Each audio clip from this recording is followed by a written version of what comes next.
इस एपिसोड की शुरुआत में हम देखते हैं कि टोया, लिंस, एलिस और याई रॉयल कैपिटल में घूम रहे होते हैं। तो एलिस कहती है कि हम रॉयल कैपिटल में हैं, क्यों ना हम थोड़ी शॉपिंग कर लें। इस बात से लिंस और याई भी सहमत होती हैं। तभी टोया की नज़र ऐसे लोगों पर पड़ती है जो दिखने में तो इंसान जैसे ही दिखते थे, लेकिन उनके कान और पूंछ जानवर जैसे थे। तो टोया एलिस से पूछता है कि ये सभी किस प्रजाति के लोग हैं। तो एलिस कहती है ये सभी डमी ह्यूमंस है, यहाँ पर डीमन, फेरिस और एल्फ भी देखने को मिल जाते हैं। तो टोया मन ही मन सोचने लगता है कि ये दुनिया उसके पिछले दुनिया से सचमुच बिल्कुल अलग है। इसके बाद लिंस की नज़र एक डमी ह्यूमन लड़की पर पड़ती है जो कुछ परेशान दिखाई दे रही थी। तो लिंस टोया से कहती है कि शायद वो लड़की कुछ परेशानी में है। ये सुनकर टोया उस लड़की को देखता है और उस लड़की के पास जाकर उस लड़की से पूछता है कि तुम किसी परेशानी में हो क्या, मैं तुम्हारी कोई मदद कर सकता हूँ।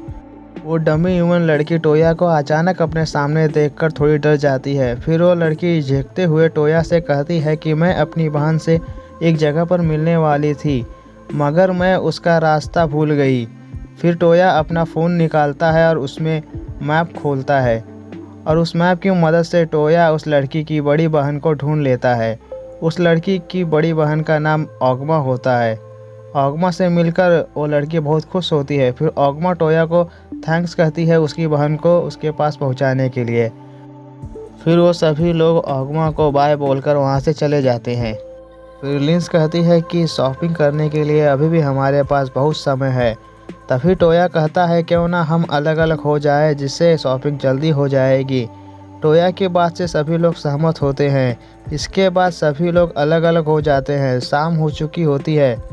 एलिस, लिंस और याई की शॉपिंग पूरी हो चुकी थी, पर टोया अभी भी नहीं आया था। इस पर लिंस कहती है कि शायद वो रास्ता भटक गया होगा। फिर लिंस गुस्से में कहती है कि लेट होने के लिए टोया के पास कोई अच्छी वजह होनी चाहिए। तभी वहाँ पर टोया आ जाता है। वो सफ़ेद कोट में किसी राजकुमार जी के जैसा लग रहा होता है। टोया लिंस, एलिस और याई के पास आकर कहता है कि मैं रास्ता भटक गया था, इस वजह से मुझे आने में देर हो गई। लिंस टोया के नए लुक को देखकर कहती है कि तुम इस कोट में बहुत अच्छे लग रहे हो, ये कोट तुम्हारे ऊपर जच रहा है। फिर टोया कहता है कि ये कोट मैजिक अटैक से भी मेरी रक्षा कर सकता है। इसके बाद सभी लोग विलेज वापस आ जाते हैं। अगले सीन में हम देखते हैं कि होटल में दो आदमी बैठकर शोगी खेल रहे होते हैं। तभी वहाँ पर टोया आ जाता है। वह उन दोनों आदमियों से पूछता है कि तुम अभी भी शोगी खेल रहे हो। इस वजह से होटल की मालकिन गुस्सा होती है। तभी हमें एक फ्लैशबैक दिखाया जाता है जहाँ पर टोया ने ही अपने मॉडलिंग मैजिक का यूज़ करके इस गेम को बनाया होता है।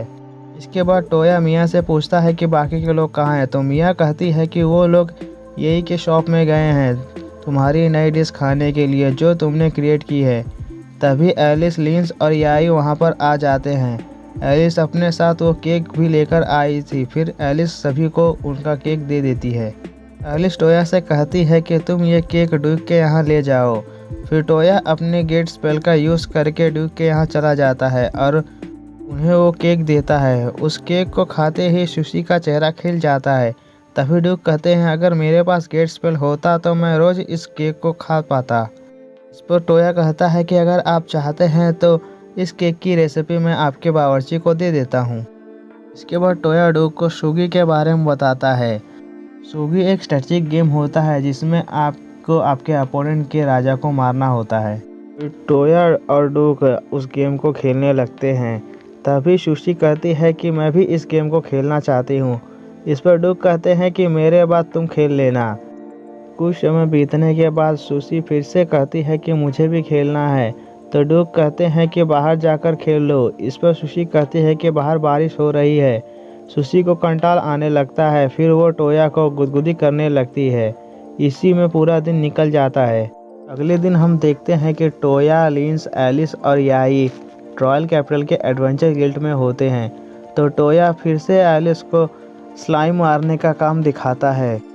ये देखकर याई और लिंस भी गुस्सा हो जाती हैं। वो सभी लड़कियां कहती हैं कि स्लाइम बहुत गंदे और चिपचिपे होते हैं और उनमें से कुछ स्लाइम कपड़ों को भी गला सकते हैं और हमें गले कपड़े में रहना पसंद नहीं है। तभी टोया ये सभी बातें इमेजिन करने लगता है और मन ही मन स्माइल करने लगता है। टोया को स्माइल करते हुए एलिस देख लेती है और वो टोया से पूछती है कि तुम क्या सोच के मुस्कुरा रहे हो। एलिस गुस्से से टोया से पूछती है। तभी टोया फटाक से बात बदलते हुए घोस्ट नाइट मारने का क्वेस्ट एलिस और लिंस और याई को दिखाता है। इसके बाद सभी लोग घोस्ट नाइट्स को मारने के लिए चले जाते हैं। फिर वो लोग उन घोस्ट नाइट से लड़कर उन्हें हरा देते हैं। टोया की पार्टी का क्वेस्ट तुरंत ख़त्म हो जाता है।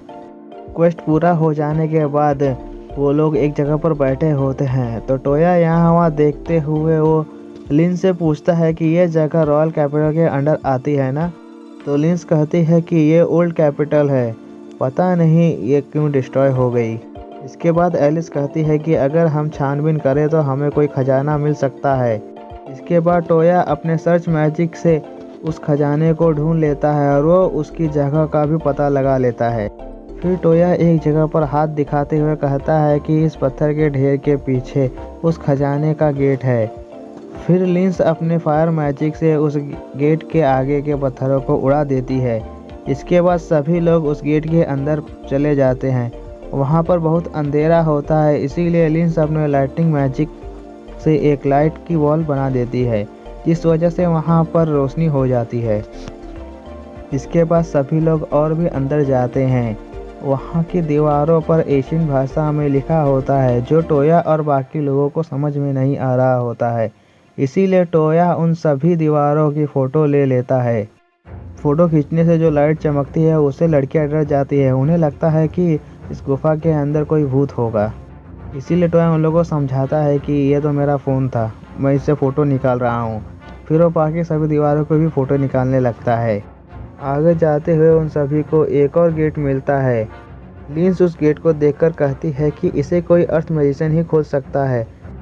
इसके बाद टोया अपने अर्थ मैजिक को उस गेट में डालने लगता है, जिस वजह से वो गेट खुल जाता है।